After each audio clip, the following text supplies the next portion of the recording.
Hey guys, welcome to this video. Thanks for tuning in and sharing this now moment with myself and with one another. If you haven't seen these videos before, welcome and welcome back. If you have, my intention is unity and oneness and the highest levels of love light. I want to just do a little week review, a review of the energies that we might have experienced this week, a little snippet of what I'm feeling happening now and maybe in the future, because everything is connected, of course. But I just want to do a little week in review, a little recap. And I want to share how challenging, if I don't stay in flow about this will be. I'm just going to put that out there. There was so much every week that I feel I'm processing, integrating, merging with, remembering, activating, downloading, uploading, that every week I'm just amazed. Every day is so significantly different. Now, while and I'm going to talk about both perspectives, because I do see a group of individuals going, no way, everything's mushing together. I don't have any relationship with time. I have no idea what day it is. And others of us are going, wow, there's nothing but time. It's slowed way down. And then it's sped up and then it's slowed way down. Some of us have a different relationship with time than others. And I'll start with that. From my perspective, the more we're able to stay in flow and let go of the old medium that we used to work and operate from, the easier it is to find somewhat of a steady rhythm. Yet, this doesn't mean that it will be easy every moment of every day. And so when we find some of us are having so many realizations about ourselves, the world, other people, situations, that we literally shift so much in 1 hour, if we want to talk linearization here, that the path that we were on, or the path that we thought we were on, is now completely different. Meaning, we, an hour ago, didn't know this about ourselves. And I'm going to invite you, fill in the blanks. What did you discover, realize, feel, think about, integrate just this week, or in the last 2 weeks, this month, whatever, that might have shifted your perspective so much that now looking back, things look different, and looking forward, things look different also. And I know that not everybody feels, well, yeah, but it's not all good. And we'll talk about that maybe if I remember. It isn't, I'm not going to label it as bad or good, whatever it is we've come to understand. I'm going to invite us to see it as information. Information that we have discovered. Know thyself. We've discovered about whomever, whatever it is. And that information can then be processed through our own processing system and then utilized as a resource to better understand our capacity for understanding, to better understand how we operate as a society, to better understand why certain things have come to pass, to better understand our own direction, our own directive. Now, this can throw us off sometimes because what's happening is, especially this week, we had this relationship with time that shifted somehow. And all of a sudden, what seemed important no longer does. Yet, the more we try to hang on and want to get back to whatever that was that we thought was important, the more drag we add to our speed. So there's been this idea that sometimes we want to skip over things to get there faster. And then sometimes things slow way down in order for us to process more. I feel like it's a merge of both. And it's a matter of riding the waves, being that wave rider. That is the challenge for most of us ongoing. I don't see this as being just this week. But I do see this as really being obvious for many people this week.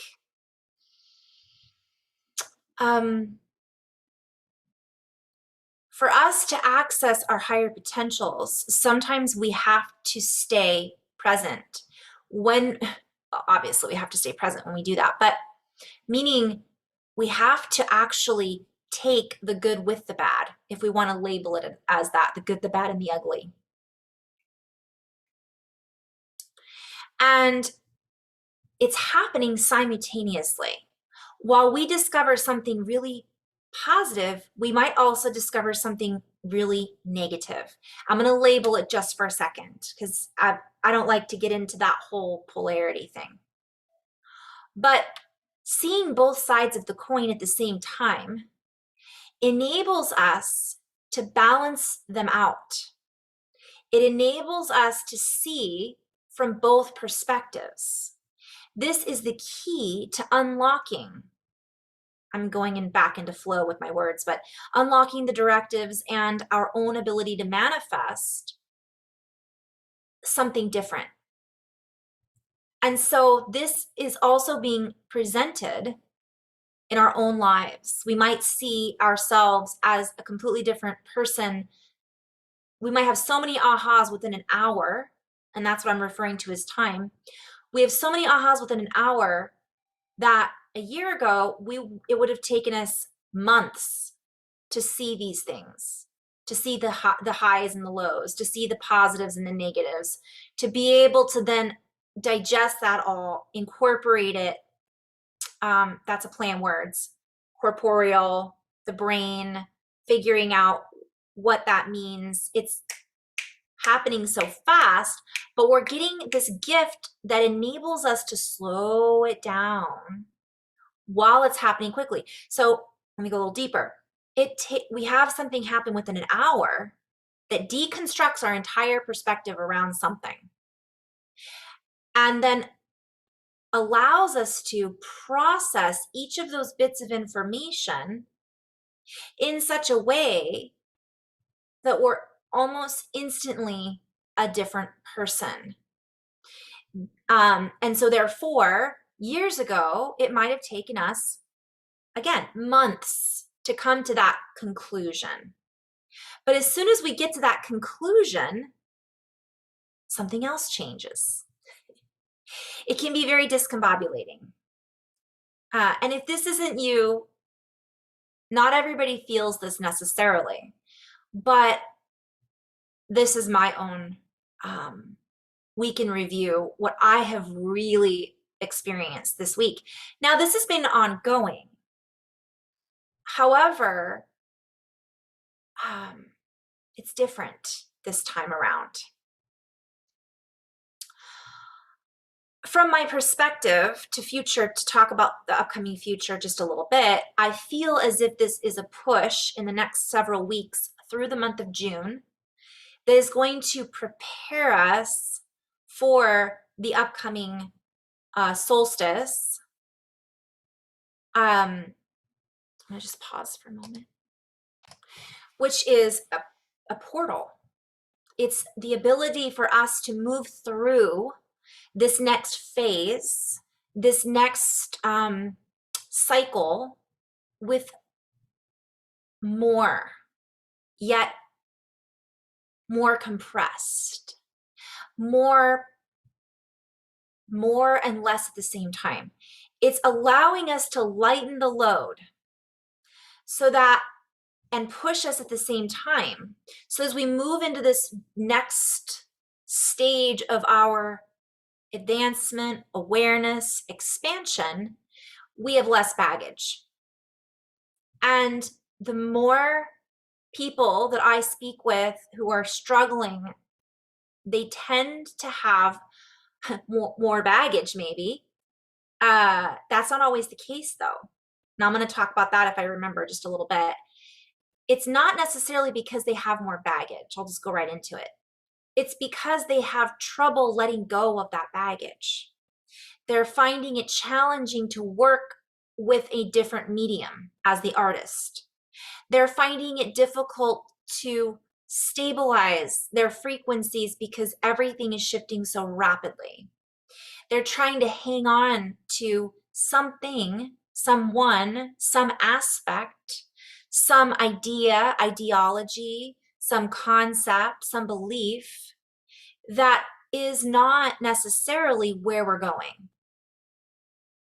And it may not even necessarily be where we've been. It may not even be true. And it really isn't true any longer. Otherwise, they wouldn't need to hang on to it so hard. It would just naturally be part of who they were, part of their reality. And I could go into so many layers with that. Those are the individuals that I've noticed personally in session and in conversation that are really having the most difficulty right now. That doesn't mean sometimes people with the most baggage are actually like, I'm just going to let it all go. Oof, I'm tired of, I'm done. Wow. And all of a sudden, they don't feel the need to carry it with them, and their life changes in an instant. Sometimes it's those of us that have done a lot of work that have needed to organize and understand and compartmentalize and digest and philosophize. Oh man. Make things relevant, label this, label that, that are having even more of a difficult time. Sometimes, and I know because I go through this, I'm one of those, or better spoken, I was one of those. If I want to label myself as something, which I no longer wish to do that. And it's funny because then there's even an aspect of that person that goes, well, how could you let go of that? That's who you are. No, I am one of those now individuals that just says, what do you mean? Who am I? I know I am what I am. And that's going to change based on where I'm at in my life, my journey, my experience, moment to moment. It doesn't change who I am at the core, which is a being of light connected to source in a body, having a human experience. And that is what I keep pulling it back into, reminding myself that this is a human experience and I can choose what that looks like. At times, it doesn't feel like I can choose. And I think I went into a different direction here. It feels like I'm not able to. And in that moment, that may be true from a certain perspective because of choices that I've made that have put me into this position that makes it so I'm unable to make a choice in that moment, but I can still choose how I react to that moment, if that makes sense.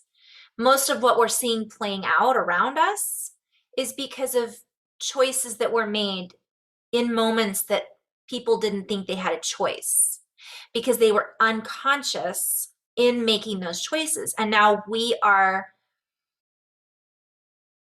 processing, integrating, seeing, experiencing those repercussions, that ripple effect from the past. And we're being invited and called to not even hang on to that as we witness it. A lot of the things that we felt we were karmically resolving. Oh, I'm going through this because of karma. I really am invited over and over again to reorganize that. And what that looks like for me is not put karma in a box, not say I did this, therefore I deserve that. That's an old paradigm. And that's what we were taught. And that worked for us for a while. Just like the medium that we use as an artist worked for us for a while, but now we've decided to change directions. And so this is where this week I saw it come up a lot. I've been seeing this could be ongoing for the last 3 years.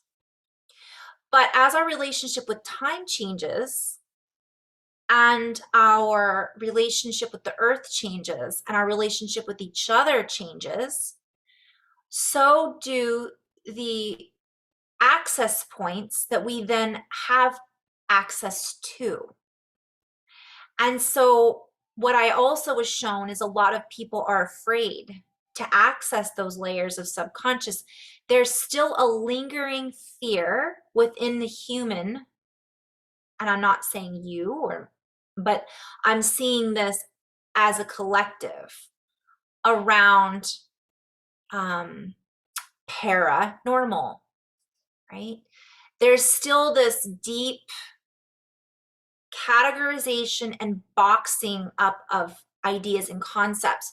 Oh, that doesn't fit in my box, therefore I'm not going to look at that. Oh, I don't believe in that, therefore it must not exist. And while there is value in the sense of where we put our attention, where we put our attention is where our energy goes, or vice versa, that works together. That doesn't mean that if we don't believe in something, it's not real for someone or in general. So we may not believe in extraterrestrial life because mainstream science hasn't told us much about it. Most people at this point do, but they may not believe it looks a certain way, or may not believe it talks or acts a certain way. And in their case, that would be an example of someone who has structured their container around a particular shape. And if anything is outside of that shape, they don't recognize it. And I've already talked about this so much in so many videos. Our job is not to change their container, but we can hold space for in which their container sits and fits, since we're sharing space, and allow each individual to be in their own journey, in their own expression, in non-harm. That's kind of the key, is not harming each other while we do this, but that's another video. So what else I saw this week is, because things are so shifting so quickly, I was encouraged not to make any major life-altering decisions. Like, give it a little time. Now, this doesn't mean I'm giving you an answer intuitively. Oh, okay, I'm going to wait and not make this decision. There are some life-altering decisions that need to be decided now, especially if it involves survival. That's not what I'm referring to. But what I am referring to is, I see things in society, for example, decisions that are being made that are drastically altering people's physical reality at a very young age. I'm just going to go there. And that would be a completely separate video. But to touch briefly on that, and then very lightly to just explore that for a second. Do you guys remember high school? I do, unfortunately. I wore certain clothes. I had certain groups of friends, activities that I participated in that I enjoyed, ideas and concepts that I believed strongly in. And I look back on that now, and none of it fits in my container now. Well, let me rephrase that a little bit. My container has expanded so much that that part of my reality has been fully digested, if that makes sense. Therefore, were I to have made, and I don't think I said that right, but that's okay, life-altering decisions while I was in high school about my future that maybe would not necessarily support me being who I am now, that's a challenge. And this is a ripple effect. This is a repercussion. It's come up a lot this week in my reality conversations. And I just share that as a thought, just to think about how different, how about a year ago? What about 3 years ago? And if all of us would just take a moment to be present with who we are now and to look back and just be linear for a moment. So this is kind of the message. There's a confusion about being in flow, what that looks like, being in the moment. And the next thing I'm going to talk about is sensuality versus sexuality, and I want to do a whole video on that. I just kind of threw that in as a reminder for me. There's these ideas about what freedom looks like. Does freedom have a look? Does it have a physical appearance? Doesn't it come from inside? However, maybe it does for certain individuals. And these are all questions to ask ourselves. I'm a very open individual about everything. I accept, love, and appreciate. But I also am aware of my own journey and what that looks like, looked like, felt like, and how different I am than I was then. I mean, it's kind of crazy. I went through those experiences though, and it did help shape who I am now and the container that I'm held within. However, I mean, how many people I have ever gotten a tattoo that they regretted? Some people don't regret any of them, and that's fantastic. But I know quite a few who do. This can be a lot of things in our lives. How many of us have gotten into a relationship and we look back and go, oh, that was maybe a poor choice in companionship. Yet, from the positive aspect, it did lead us to where we are now and help us to understand more fully what we are no longer. However, recognizing how quickly things are changing, that in 3 years, some of the decisions we're making are going to have a massive impact that may not be what we think it will be as we make these decisions now. Therefore, I'm bringing it back to presence. If we are very present with ourselves, then we are allowing things to unfold and not forcing things on others or on ourselves that may or may not be something we believe in a year from now, whatever that is. I could go into so many different layers there. So take that with a grain of salt, whatever it is that resonates. So I am grateful. I'm seeing things shift so quickly as well that it can create emotional, hormonal feelings, reactions, and responses. So I'm going to end on this note because I've been going for probably about an hour. Actually, I have no idea. Better check. Do have to keep a little bit of eye on the time, I think. So,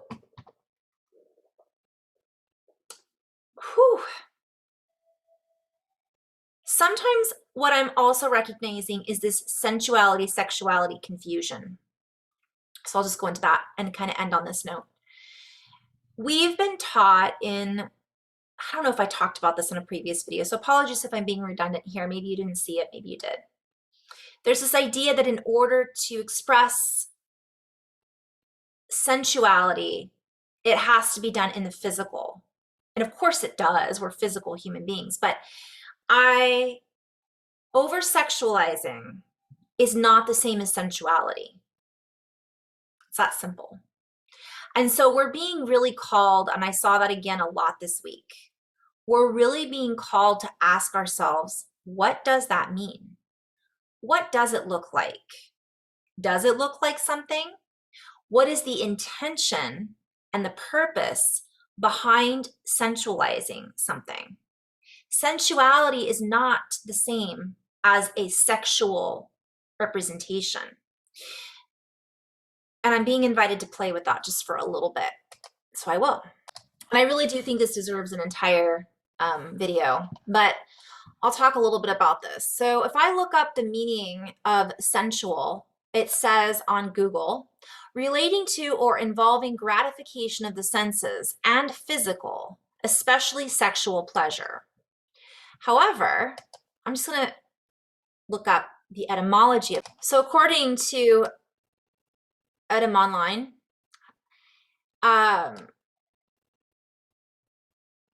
directly from late Latin, endowed with feeling, connected with gratification of the senses.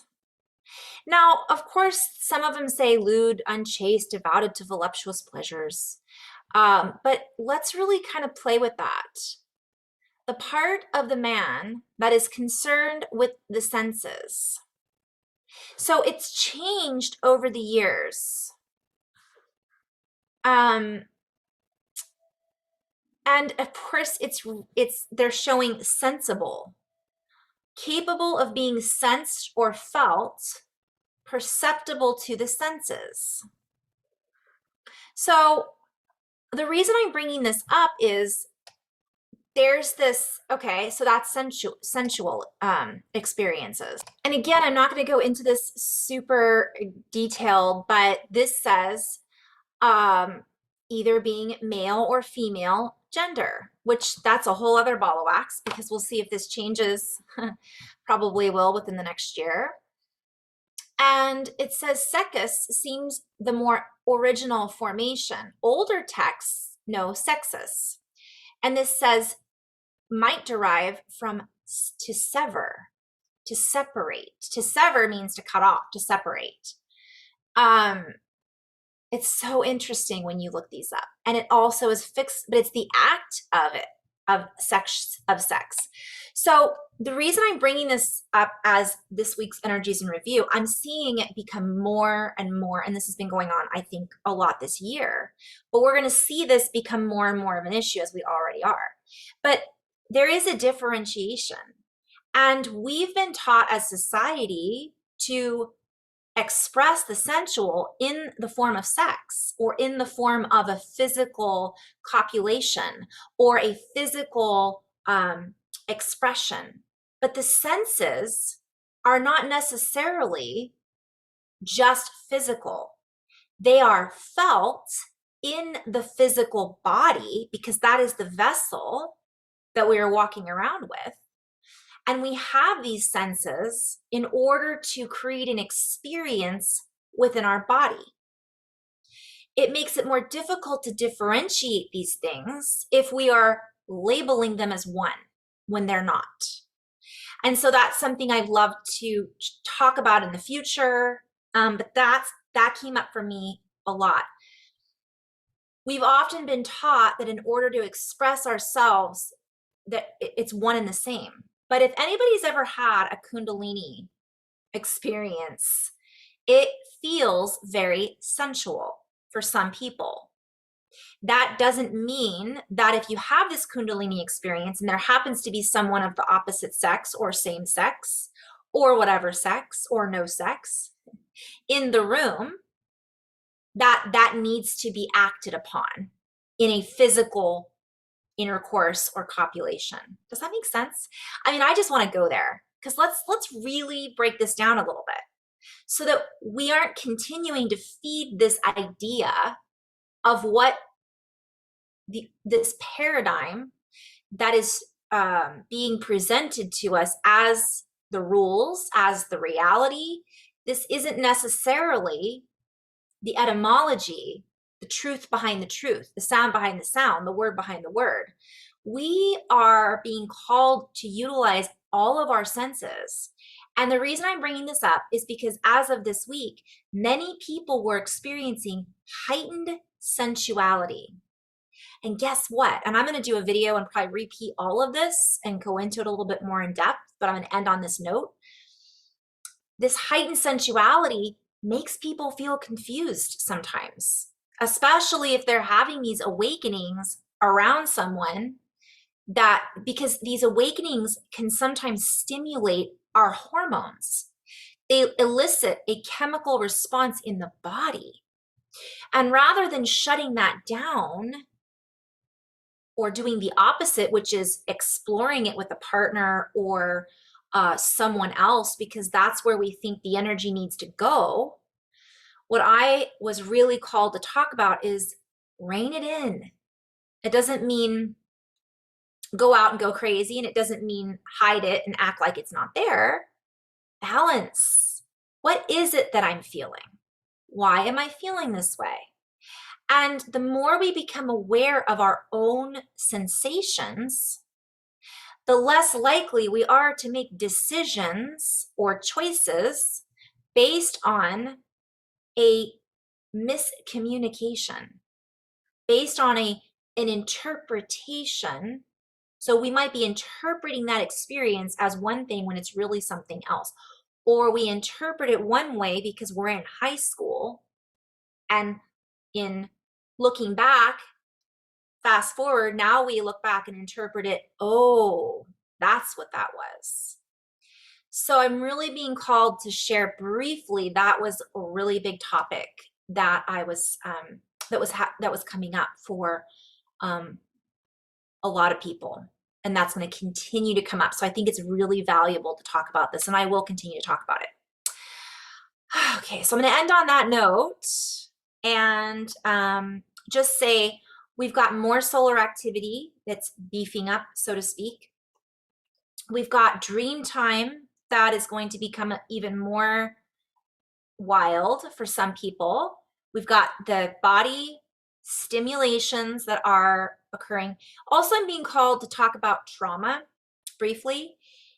If we are not working with the trauma that is held within the sacral, the tailbone, the reproductive organs, that is also connected to the heart, that is also connected to our emotions and what we think about ourselves, what we think about others, it's only going to get harder for certain people.